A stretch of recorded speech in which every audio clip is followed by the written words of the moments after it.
الحمد للہ رب العالمین والصلاة والسلام علی سید الانبیاء والمرسلین۔ السلام علیکم ورحمۃ اللہ وبرکاتہ۔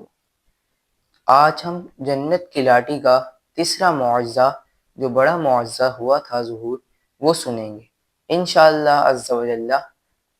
آج آپ کو جنت کی لاٹھی کا تیسرا معجزہ بھی سنا دیا جائے گا۔ پچھلے دو معجزے گزر چکے ہیں جو آپ لوگوں نے سن لیے ہیں، تو انشاءاللہ عز و جل آج ہم آپ کو جنت کی لاٹھی کا تیسرا معجزہ سنائیں گے، اور وہ ہے عصا کی مار سے دریا پھٹ گیا۔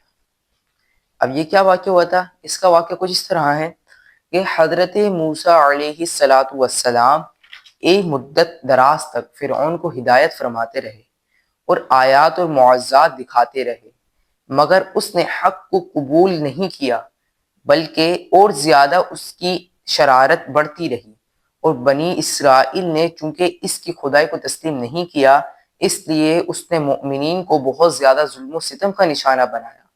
اور اس دوران میں ایک دم حضرت موسیٰ علیہ السلام پر وحی اتری کہ آپ اپنی قوم بنی اسرائیل کو اپنے ساتھ لے کر رات میں مصر سے ہجرت کر جائیں۔ چنانچہ حضرت موسیٰ علیہ السلام بنی اسرائیل کے ہمراہ رات میں مصر روانہ ہو گئے۔ جب فرعون کو پتہ چلا تو وہ بھی اپنے لشکروں کو ساتھ لے کر بنی اسرائیل کی گرفتاری کے لیے چل پڑا۔ جب دونوں لشکر ایک دوسرے کے قریب ہوئے تو بنی اسرائیل فرعون کے خوف سے چیخ پڑے کہ اب تو ہم فرعون سے نہیں بچ پائیں گے، اب تو ہم گئے۔ اور بنی اسرائیل کی پوزیشن بہت نازک پڑ گئی، کیونکہ ان کا پیچھا فرعون کا خونخوار لشکر کر رہا تھا اور آگے موجیں مارتا ہوا دریا۔ اس پریشانی کے عالم میں حضرت موسیٰ علیہ السلام بالکل مطمئن تھے اور بنی اسرائیل کو تسلی دے رہے تھے۔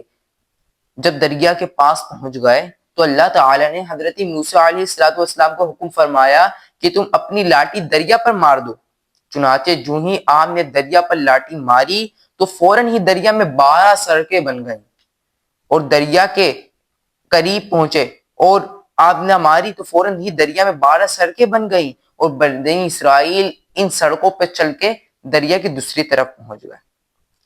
فرعون جب دریا کے قریب پہنچا اور اس نے دریا کی سڑکوں کو دیکھا تو وہ بھی اپنے لشکروں کے ساتھ ان سڑکوں پر چلنے لگا، مگر جب فرعون اور اس کے لشکر دریا کے بیچ میں پہنچے تو اچانک دریا موجیں مارنے لگا اور سب سڑکیں ختم ہو گئیں اور فرعون اپنے لشکر سمیت دریا میں غرق ہو گیا۔ اس واقعہ کو قرآن مجید نے کچھ اس طرح بیان فرمایا ہے۔ پارہ 19 سورۃ الشعراء کی آیت مبارکہ ہے، فَلَمَّا تَرَاءَى الْجَمْعَانِ قَالَ أَصْحَابُ مُوسَىٰ إِنَّا لَمُدْرَكُونَ قَالَ كَلَّا إِنَّ مَعِيَ رَبِّي سَيَهْدِينِ فَأَوْحَيْنَا إِلَىٰ مُوسَىٰ أَنِ اضْرِب بِّعَصَاكَ الْبَحْرَ فَانفَلَقَ فَكَانَ كُلُّ فِرْقٍ كَالطَّوْدِ الْعَظِيمِ وَأَزْلَفْنَا ثَمَّ الْآخَرِينَ وَأَنجَيْنَا مُوسَىٰ وَمَن مَّعَهُ أَجْمَعِينَ ثُمَّ أَغْرَقْنَا الْآخَرِينَ إِنَّ فِي ذَلِكَ لَآيَةً وَمَا كَانَ أَكْثَرُهُم مُّؤْمِنِينَ۔ ترجمہ کنز ایمان ہے، پھر جب آمنا سامنا ہوا دونوں گروہوں کا، موسیٰ والوں نے کہا ہم کو انہوں نے آ لیا۔ موسیٰ نے فرمایا یوں نہیں، بے شک میرا رب میرے ساتھ ہے، وہ مجھے اب راہ دیتا ہے۔ تو ہم نے موسیٰ کو وحی کی کہ دریا پر اپنا عصا مار، تو جبھی دریا پھٹ گیا تو ہر حصہ ہو گیا اور جب جیسا بڑا پہاڑ، اور وہاں قریب لائے ہم دوسروں کو، اور ہم نے بچا لیا موسیٰ اور اس کے سب ساتھ والوں کو، اور پھر دوسروں کو ڈبو دیا۔ بے شک اس میں ضرور نشانی ہے، اور ان میں اکثر مسلمان نہ تھے۔ یہ ہیں حضرت موسیٰ علیہ السلام کی مقدس لاٹھی کے ذریعے ظاہر ہونے والے تینوں عظیم و شان معجزات۔ دو پہلے بیان کر چکا ہوں اور آج یہ تیسرا معجزہ ہے، جن کو قرآن کریم نے مختلف الفاظ اور متعدد عنوانوں کے ساتھ بار بار بیان فرمایا اور لوگوں کو عبرت اور ہدایت کا سامان بنا دیا۔ واللہ تعالی اعلم ورسولہ اعلم۔ عز وجل صلی اللہ علیہ وآلہ وسلم۔